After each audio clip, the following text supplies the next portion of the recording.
So the other day, I made a video talking about why owning your house that you live in is a bad investment. In this video, I just want to clear some of those things up so you understand where I was coming from and what my actual points were when I made that video. So the point of that video was just basically to show that living in the house that you own is not to be viewed so much as an investment as it is a lifestyle decision. And by that, I mean an investment should always be something that gives you positive cash flow monthly or just in general. And when you live in the house that you own, that property there, for the most part, when you have a mortgage, that's key. When you have a mortgage and you have expenses, you're not making any money from that home. Now, when you have tenants that are living in the home that you own, that's not the property that I'm talking about. That's just the property that you invest in that you're making cash flow off of, not the property that you live in. So to clear that up, if you do own a property that you have as a condo or a house and you're renting it out, that type of property is not what I was referring to for having real estate as a bad investment. I'm not saying that real estate's a bad investment. What I'm saying is you shouldn't view the home that you live in as a good investment, because there's other investments that you could be putting your money in. For example, real estate related, multifamily homes that you have tenants that are staying in to give you cash flow and that are paying you monthly, that might give you positive cash flow. But even if you don't, at least you're making income from those properties. So there's other investments that you can consider, whether it's certain stocks, whether it's multifamily home real estate where you're renting out to multiple people, or even just an investment property where maybe it's just one family or one tenant living in that property for a condo or a house, whatever it is. But these type of properties are not the properties that I was speaking of as properties that you live in. I'm not saying that renting a property is better than owning a property. I actually would advise people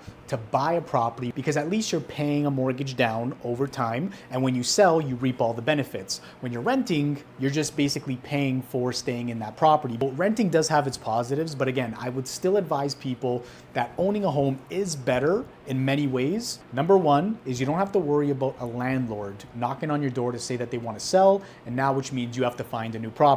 The second thing is if you want to sell the property over time, you can reap the benefits of market value going up instead of you renting a property where you don't gain any of that market value increase. But a big benefit to renting a home that you live in could be it allows you to be mobile without getting the consequence of a mortgage penalty for leaving sooner than you are supposed to. Let's say if a term is 5 years and you sell after 2, you're going to pay for those 3 years that you didn't stay, rather than if you rent, it's on a year-to-year basis for the most part.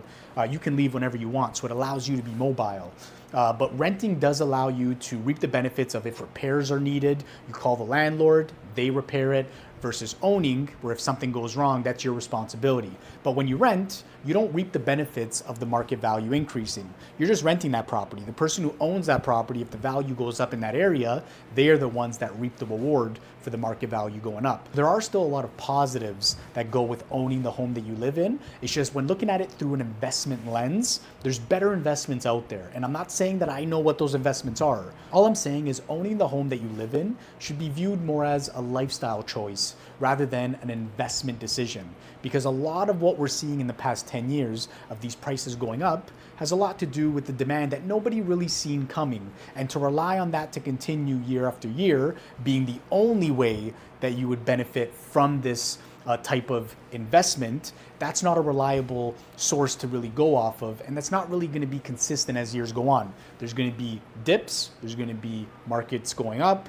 It's hard to really find yourself in the middle and find yourself confident that whenever you do want to sell, that the prices are going to be up to give you a profit. So don't listen to what I'm not saying. I'm not saying to go out there and rent versus own. All I'm saying is have a certain perspective of the home that you live in and try not to view it as an investment. If you end up reaping the rewards of selling down the road, great. But if you have the mindset where there's other investments that you can make and maybe living in the home that you own is more of a pleasure than anything else, that gives you the right mindset to make the right decisions and not depend on the things that are hard to predict.